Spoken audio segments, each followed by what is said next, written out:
Hey guys, this review part is talking about some of the functions, radicals, and sequence and series things. First up is we're going to sketch some functions. This is a multiple choice question. If you plug in numbers, you will get the right answer very quickly. You could also graph this on your graphing calculator and get the right answer very quickly. This is not a problem that you should be getting wrong because you don't know what to do. At minimum, let's say plug in a 0.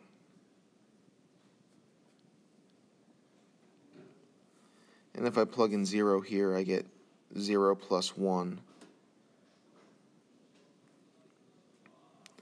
The square root of 1 is 1, so that means y equals 1. I'm looking for one that has the value 0, 1. There are two of them, a and b. That means that c and d are off the table.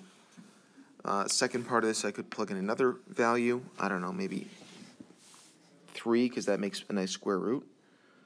So if I use x equals 3, y equals the square root of 3 plus 1, that means that y equals 2.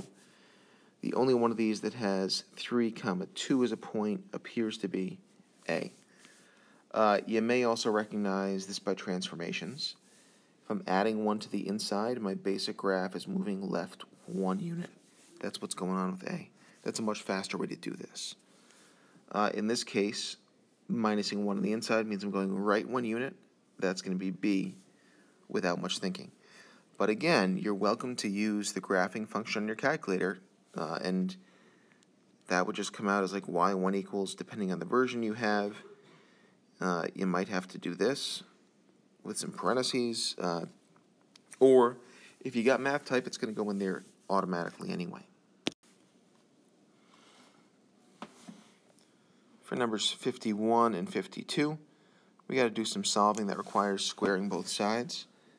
That's going to give me x squared is equal to 30 minus x. By golly, that looks factorable. Let's bring everything to the same side. X squared plus x minus 30 is equal to 0.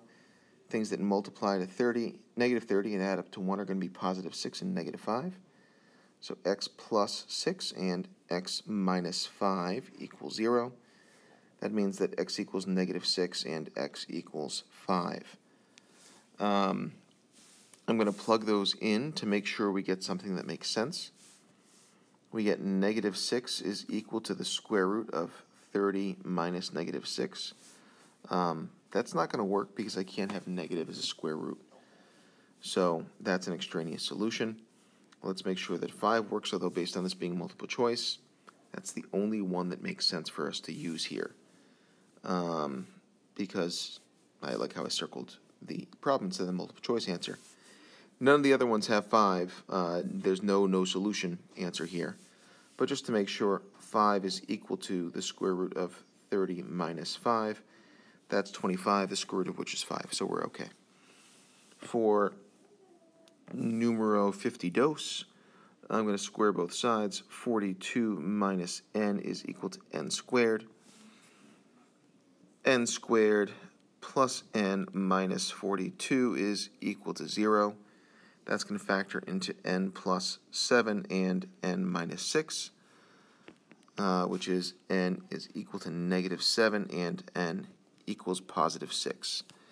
You might see a trend here that if I plug these in, so 42 minus negative 7 inside a square root is equal to negative 7. Again, I can't take the square root and get a negative value, so that one does not work. And if I plug 6 in, we get 42 minus 6 in the square root is equal to 6, and that one works. D is our answer.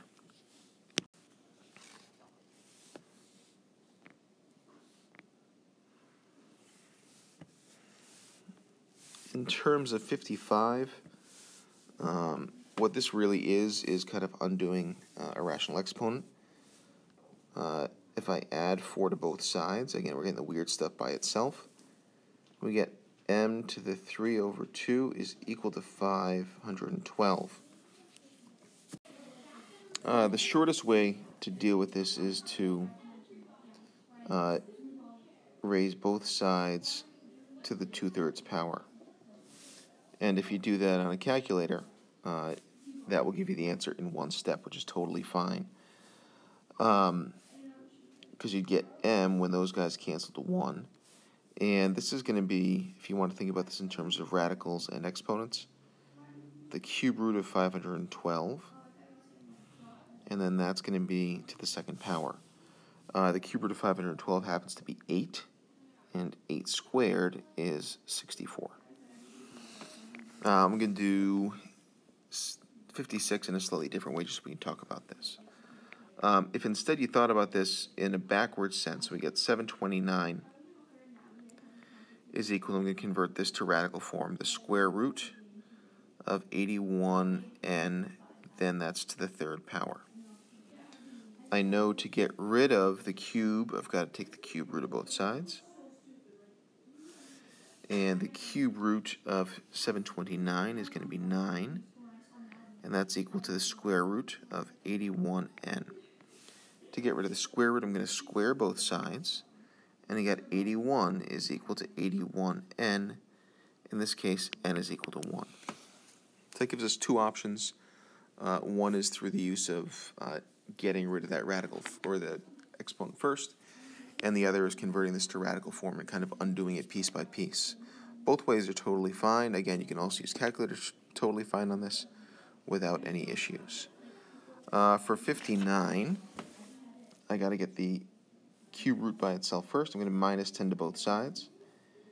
The cube root of n minus 8 is equal to 4. And when I go to cube both sides, we get n minus 8 is equal to 64, which means that n is equal to 72. For number 61, I'm going to simplify this expression.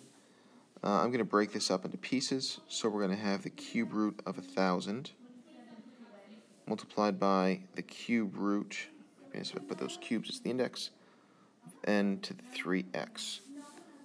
Cube root of 1,000 is 10.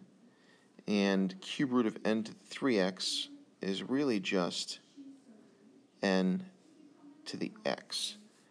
And what's really happening there is that this is n to the 3x to the 1/3 power. 3 times a third is 1.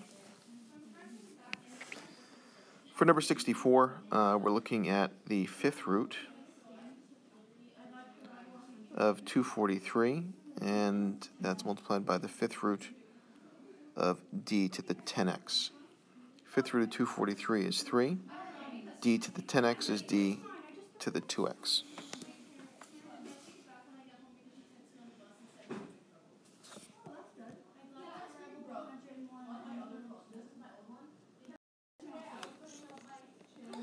Next up, we got some function stuff. If I'm doing g plus f of 7, that's really just g of 7 plus f of 7. That means I'm plugging things in. So 3 times 7 is g of 7. Plus 1, which is 22. And f of 7 is going to be 7 squared minus 4, which is 45. G of 7 plus f of 7 is going to be 22 plus 45, or 67. For number 69, we're looking at f of g of 8. That means we're going to find g of 8. Whatever we get, we're going to plug it into f. So g of 8 is going to be negative 8 minus 3, which is negative 11. And then f of negative 11 is 4 times negative 11 plus 4, which is negative 44, plus 4, which is negative 40. For 71, we're looking at g of a plus h of a. That literally means I'm doing a minus 2 plus a squared plus a. The only thing you got to be a little bit careful about is if you're subtracting instead of adding, that you distribute that negative to both pieces. So we'd end up with this, if you want to put this in a more standard notation, a squared, a plus a is 2a, and then minus 2.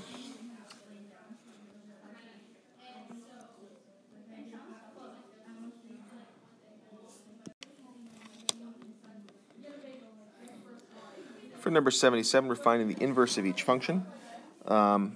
we had talked about this as switching our x and our y values, so it's 3y minus 1, and then solving for the new y. I'm going to add 1 to both sides, and I'm going to divide by 3.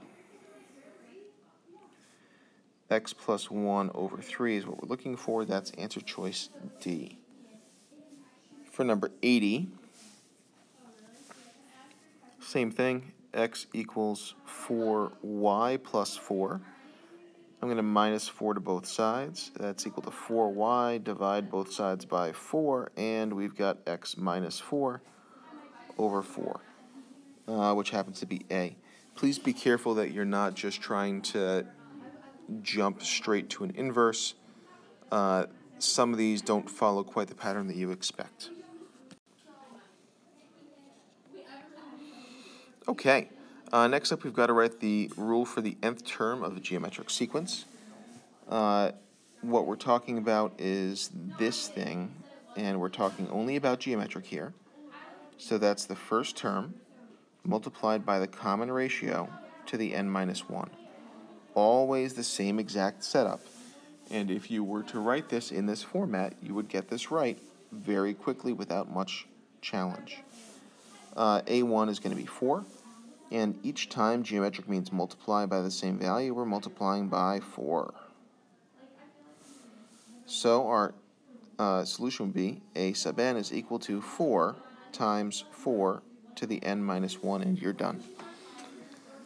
For the next one, we've got A sub 1 is going to be negative 2, and we're multiplying by 2 each time. Our rule is going to be negative 2 times 2 to the n minus 1 power. And that's it. For 83, our first term is going to be 1, and we're multiplying by negative 2 each time. Our rule is going to be A sub n is equal to 1 times negative 2 to the n minus 1 power.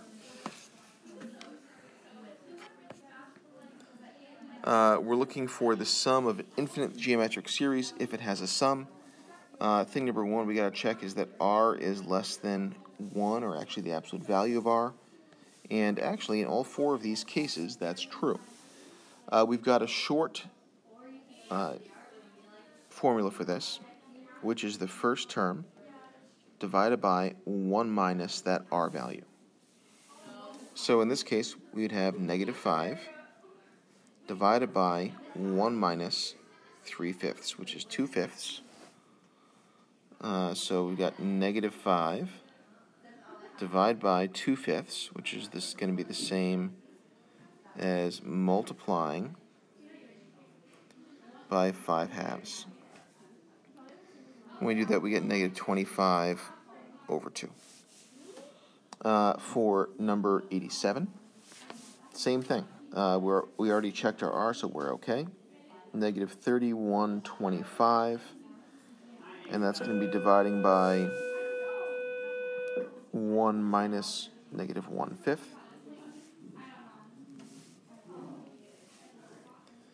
So in doing this, we get negative 3125 over, and 1 plus 1/5 would be 6/5. That doesn't simplify a heck of a lot. You guys are going to have calculators, so that's not a big deal. And that'd be times 5 over 6. So negative 3125 times 5 over 6.